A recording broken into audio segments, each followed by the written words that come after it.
John Elway has essentially stepped away from running the Denver Broncos.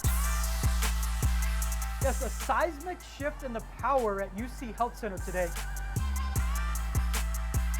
And the Broncos got their man today, hiring George Paton as the team's new general manager. Broncos made it clear this was their guy. It made it a change in leadership at Dove Valley.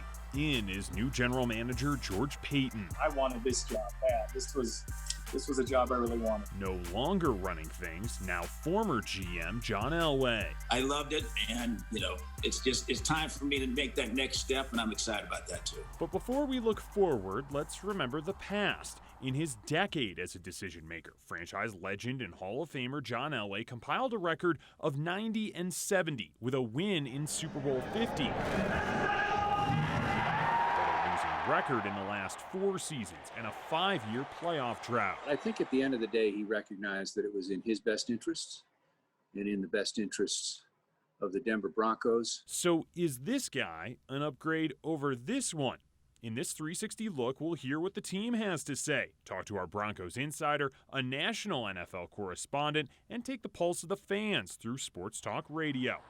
Let's start with the organization itself. I think we have a bright future with George. All positive coming out of Dove Valley about the man with 25 years of experience in the league. While not making any outright comparisons between new and former GM, there was a sense of optimism and hope the team will be better in the future under Paton's leadership. He is a seasoned, smart, and steady person, steady executive who is going to be a great asset for the Broncos for many years to come. Positive, but not taking sides. Step outside the building, and the perspectives get a little bit more straightforward. The simple answer is yes, they're better off because they need to rebuild, and George Paton has a foundation and a philosophy of drafting and developing. Our Denver 7 Broncos insider Troy Rank has been all over the Paton story, speaking to plenty that know him. He's also covered the Broncos day in and day out under Elway's management. It was just time. It was time for a fresh set of eyes.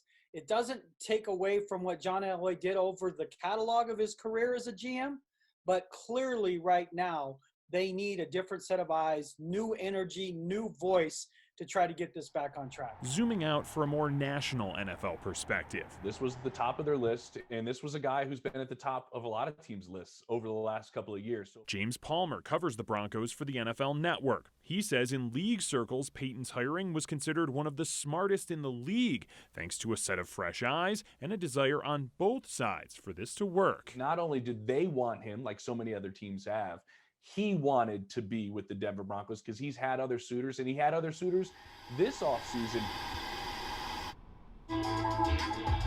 Broncos fans deserve a voice in this conversation as well, and their voice is heard aplenty on the airwaves of 104.3 The Fan. Yeah, the fans are definitely happy because now you get a chance to turn the page.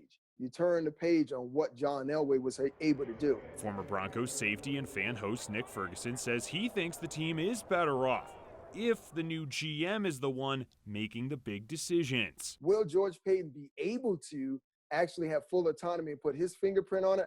I'm not sure because John is still involved in some capacity. Ferguson's take is that Paton doesn't need to win a Super Bowl right away like Elway did, but he does have to do one thing Elway couldn't. So George Paton's biggest thing is fixing the quarterback position. If he does that, he's going to supersede John Elway in just one leap by that decision alone.